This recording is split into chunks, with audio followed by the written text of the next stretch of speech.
La solidarité des jeunes qui vont apporter des boîtes pour les sans-abri. Voilà. Donc on arrive en direct. Voilà les colis qu'ils ont réalisés. Voilà. Puisque cette initiative donc, est partie de votre caméraman, là, de Margot, de Pierre-Alix. En classe d'histoire géo, ils ont parlé des valeurs de laïcité, de fraternité avec leur enseignante et ils ont éprouvé le besoin de faire un geste concret et ils ont dit pourquoi pas faire une collecte. L'action, donner la main. Je me présente, je suis Jean-Marc Roffat. Alors j'ai donné un cours de caméra à votre camarade parce que je suis un ancien de la télévision. J'ai fait 13 ans à Télé Lyon Métropole, donc je viens de lui apprendre à cadrer. Et depuis 30 ans, je suis dans l'humanitaire. J'ai créé depuis 12 ans maintenant l'association humanitaire Donner la main, don de soi. Et depuis 30 ans, je me suis aperçu, dès l'âge de 18 ans, je voulais me rendre utile et j'ai consacré une grande partie de ma vie bénévole à soutenir les enfants malades, lutter contre les cancers rares, les cancers orphelins, et de créer de l'événement, de créer des choses. Et depuis 30 ans, je crée plein de choses sans budget, sans argent. Ici, j'interviens à titre bénévole sur mon temps de loisir pour venir vous causer et vous remercier d'avoir fait ces colis pour les sans-abri. Aux enfants qui vont remplir la voiture, vas-y, de ces colis. Voilà. Faut faire de l'espace parce qu'il y en a beaucoup là. Ouais. On a mis des brosses à dents, de la nourriture, des dentifrices, on a mis plein de choses essentielles qui pourraient leur servir, et qui pourraient durer dans les semaines à venir. Voilà, on a emballé tous les cadeaux avec du coup du papier, des gros, des petits, on a même mis des vêtements, on a mis plein de choses à l'intérieur qui pourraient leur faire plaisir. Il y a deux raisons pour lesquelles j'interviens depuis 10 ans. Maintenant, on vient d'achever notre 10e hiver auprès des sans-abri. Il y a deux raisons qui m'ont motivé depuis 10 ans de descendre dans la rue auprès des plus démunis. Démunis I et IE. Et des fois, on trouve des enfants à la rue qui dorment dehors. La première raison, c'est quand j'étais petit, à l'âge de 2 ans, j'ai eu un choc psychologique, je ne mangeais plus et j'étais ce qu'on appelle maintenant aujourd'hui anorexique et donc j'étais confiné à la maison pratiquement tout le temps. Et mon papa, qui avait eu une entreprise artisanale à l'époque à Chaponneau, s'était planté, il avait eu un échec commercial et il avait contracté énormément de dettes.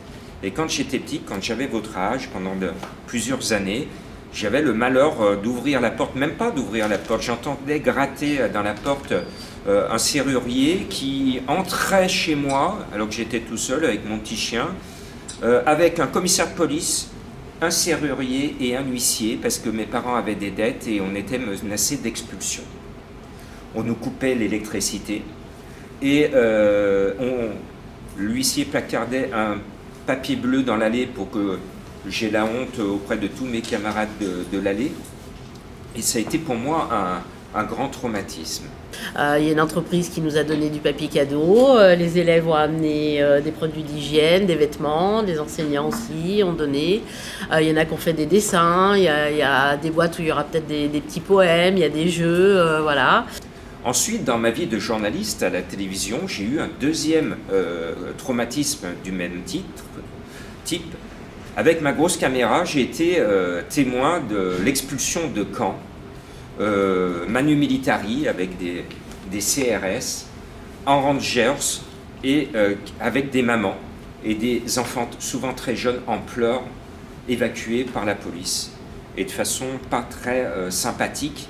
Et on l'a vu dans le nord de la France, hein, pour les migrants qui voulaient aller en Angleterre, être aussi régulièrement expulsés. Donc, il y a 10 hivers, alors à l'époque j'étais encore à la télévision, je me suis dit, je vais faire des maraudes pour les sans-abri. Et je me suis posé la question, parce qu'il y avait déjà des maraudes qui existaient, je me suis dit, quelle va être ma valeur ajoutée.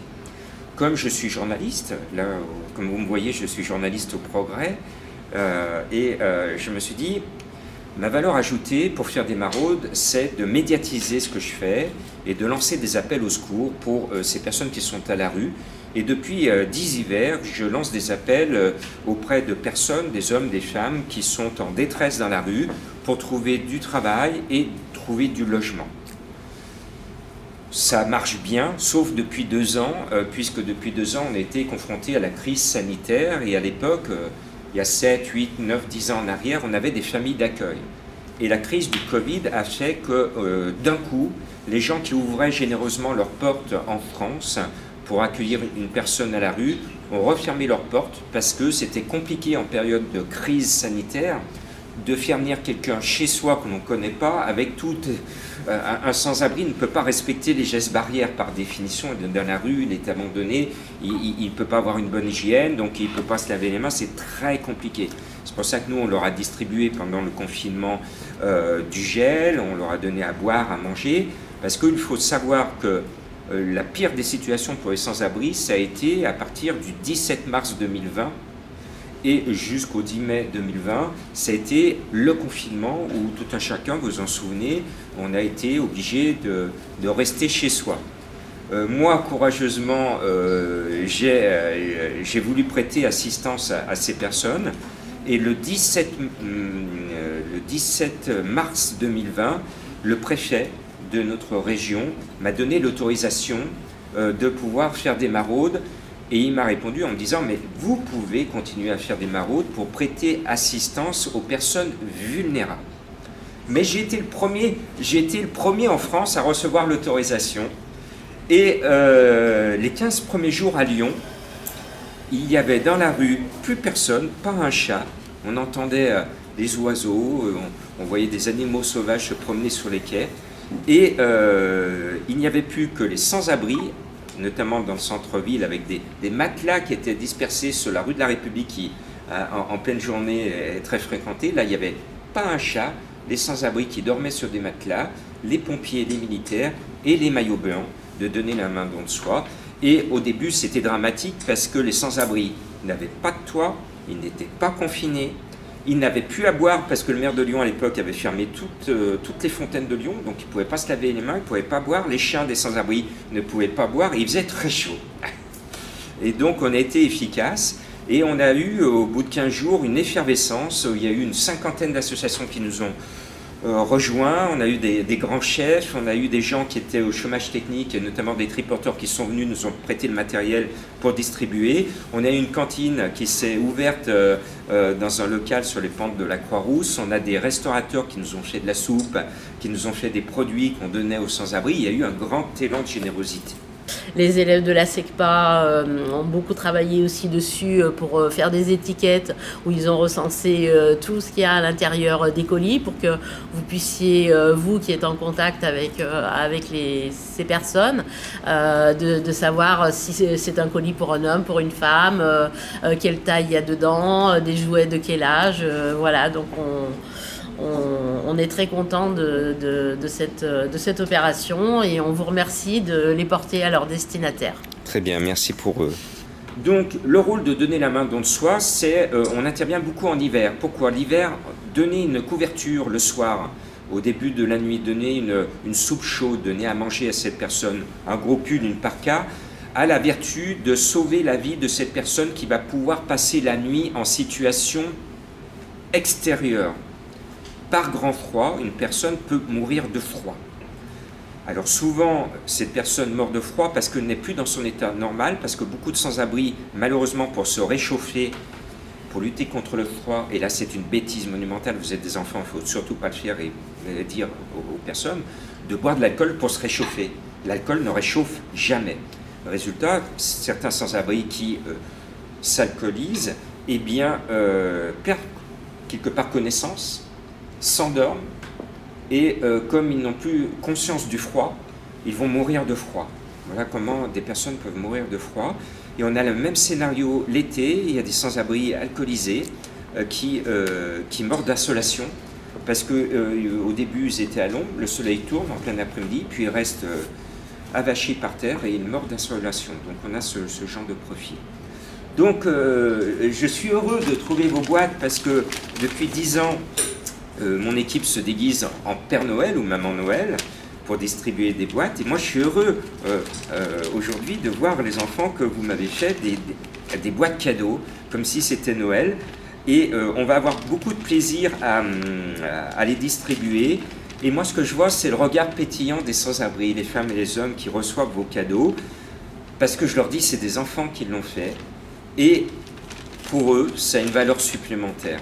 Et je peux vous dire que dans les jours qui arrivent, quand on va distribuer vos cadeaux, et vous le verrez, vous allez nous suivre sur les réseaux sociaux, vous allez voir la distribution auprès de nos amis à la rue, je dis bien nos amis à la rue, eh bien, on sera à Villeurbanne mercredi après-midi pour les distribuer, par exemple, donc Villeurbanne pas très loin de votre commune. Voilà, donc je voulais vous dire merci au nom de ces personnes qui aujourd'hui sont à la rue. Alors vous le savez, il y a eu une campagne présidentielle, hein, vous êtes au courant de l'actualité. Nous, on s'est adressé à tous les candidats de la présidence, on leur a tous proposé de faire une maraude auprès des sans-abri. 2 nous ont répondu, M. Coutou et M. Jean Lassalle. 1 est venu faire une maraude il y a une quinzaine de jours à Lyon. Et c'était important pour nous de dire aux candidats, quel que soit leur beurre, descendez au niveau de ceux qui sont les plus démunis pour toucher du doigt la grande précarité de notre pays. Et on a besoin que ces personnes de pouvoir ou qui aspirent à avoir du pouvoir aient beaucoup plus conscience du drame de nos rues. Est-ce que toi tu vois des sans-abri? Oui, j'en vois quelques fois. J'en ai vu il n'y a pas si longtemps que ça dans des signes. Voilà, donc je les ai vus, ils m'ont vu, on a discuté un petit peu vite fait, mais voilà. Et le côté très positif maintenant, parce que j'accompagne là les pompiers, le GIPS de Villeurbanne, l'association du GIPS des pompiers de Villeurbanne, qui viennent de faire un convoi humanitaire pour aller soigner les réfugiés sur la frontière ukrainienne et qui ont apporté des tonnes de dons qui ont été collectés sur l'agglomération et qui sont revenus à bord de leur camion avec 60 réfugiés ukrainiens ou ukrainiennes. Et il faut savoir que ce sont souvent la plupart des Ukrainiennes. Pourquoi? Parce que les hommes ukrainiens sont mobilisés ou mobilisables pour faire la guerre, donc ils n'ont pas le droit de quitter leur pays. Donc les réfugiés ukrainiens, ce sont souvent des femmes avec leurs enfants et qui viennent vers nous. Et là, il y a un élan de solidarité que je souligne et que je salue. Tout d'un coup, on réouvre nos portes et c'est très bien parce que il est important de savoir que dans notre société moderne, on a tous, et maintenant vous êtes des futurs employés ou des futurs patrons, patronnes, dans une vie professionnelle, on a des hauts et des bas. Moi-même, j'ai eu une vie professionnelle très riche, j'ai eu plein de métiers. Je suis encore journaliste, j'ai toujours été journaliste, mais en faisant plusieurs métiers, de faire de l'accompagnement d'enfants en situation de handicap, par exemple, de travailler à la télévision, ou de faire d'autres choses, d'être commercial. Et pendant cette carrière, j'ai eu mes périodes de chômage. Et je peux vous dire, quand un journaliste est au chômage, l'entretien pour l'emploi, il est très rapide. Au revoir monsieur, bonne chance, on n'a pas d'offre dans votre métier, débrouillez-vous, et voilà. Et donc, les sans-abri sont un peu l'échec. Le premier échec, c'est Pôle emploi, c'est-à-dire que la personne n'est pas vraiment accompagnée comme il faut par Pôle emploi. Et ensuite, il y a des professionnels du social, mais ils croulent sous les dossiers.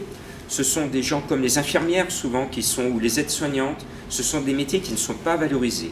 Ce sont des gens qui se prennent de plein fouet toute la misère humaine, qui essayent d'aider comme ils peuvent, mais ils sont submergés par les dossiers. Et c'est l'échec aussi de notre société dans ces services sociaux qui fait qu'il y a trop de dossiers, il y a trop de douleurs, il y a trop de misère. Et finalement, eh bien, ceux que vous allez apercevoir en vous promenant dans la rue, ce sont ceux qui sont passés à travers toutes les mailles du filet.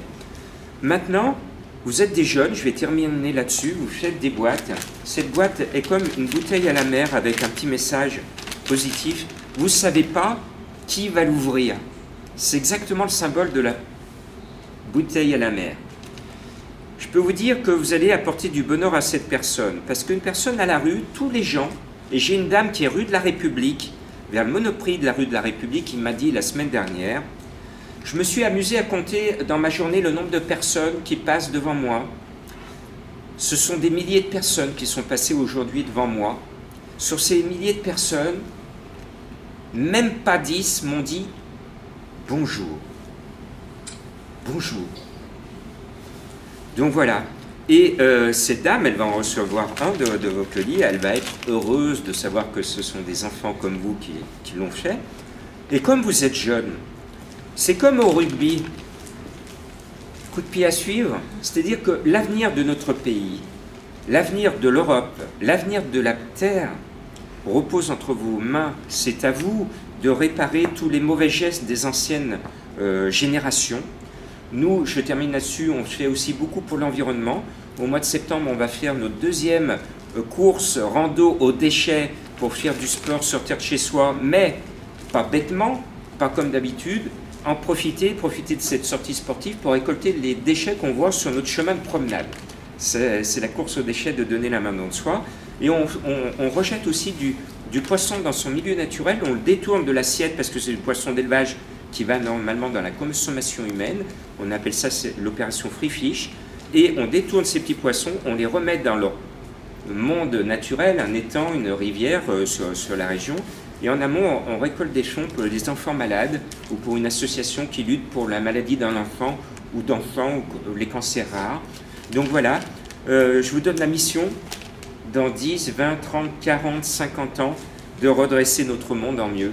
Et je vais vous demander, les enfants, de vous applaudir parce que vous êtes vraiment formidables d'avoir eu l'idée de faire ces boîtes. Avant de partir... Donc, merci de m'inviter dans votre établissement parce que j'ai envie là de vous dire ce que vous pouvez faire parce que vous êtes des futurs adultes, femmes et hommes en devenir de notre pays. Donc, les grands besoins de nos amis sans-abri, qu'est-ce qu'ils ont besoin? Alors, l'hiver, pour sauver la vie d'un sans-abri, il leur manque en priorité la couverture pour avoir chaud la nuit, essayer de tenir par le froid, le gel, voire l'humidité, parce que l'humidité est encore plus insupportable que le froid. Le sac de couchage a deux vertus, c'est-à-dire qu'il abrite du vent, de l'humidité, mais aussi du vol. C'est-à-dire que ces sans-abri, quand ils dorment dans la rue, souvent ils se font voler le peu qu'ils ont.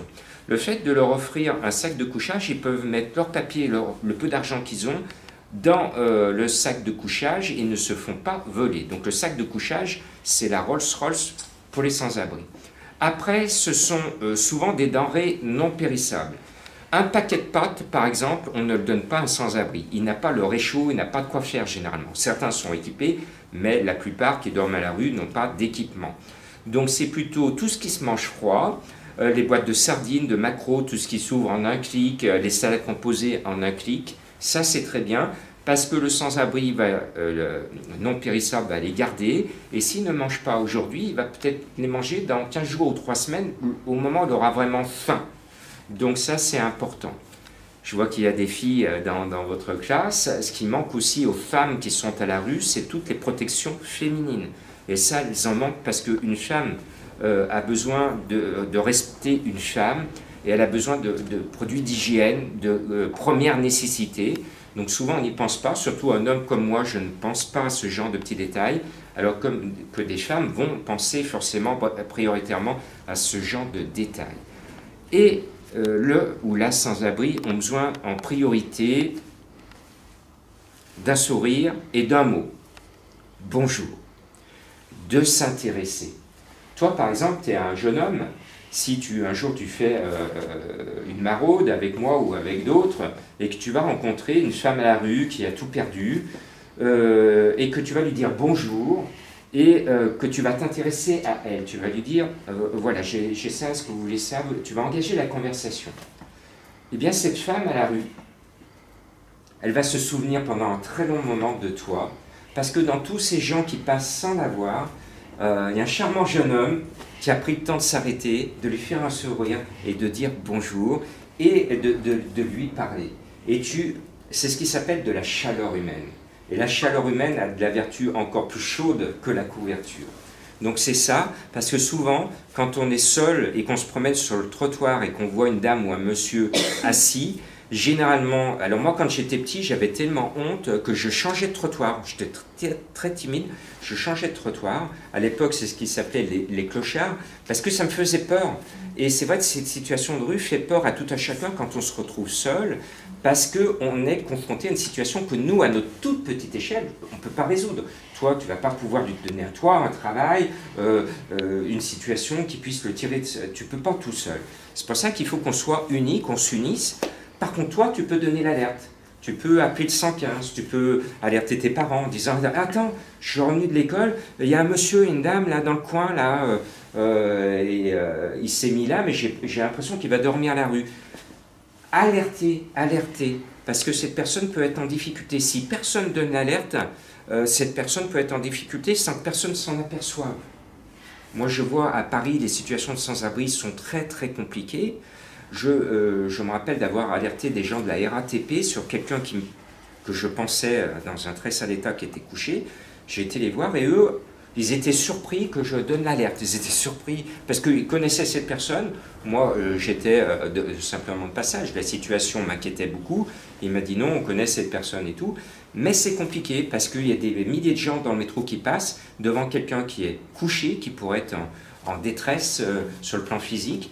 Et personne ne s'arrête. Donc ça, c'est vraiment le mot à vous, les jeunes, de dire qu'aujourd'hui, on n'a plus le droit, comme chantait Coluche, d'avoir faim, d'avoir froid, et malheureusement si. Malheureusement si. Et des solutions existent. Moi, président de Donner la main dans le soi, on milite pour le zéro sans-abri, c'est tout à fait possible. Il y a énormément de bâtiments vides dans notre société. Quand vous vous promenez, moi j'étais sur les berges du canal pas plus tard que dimanche, j'ai vu un ancien bâtiment tagué, vide. Il suffit avec un peu de bonne volonté de retaper ces bâtiments, de les restaurer et de les occuper provisoirement et de les rendre aux propriétaires dans un état meilleur qu'au départ. Et c'est comme ça qu'on peut résoudre la situation des personnes à la rue.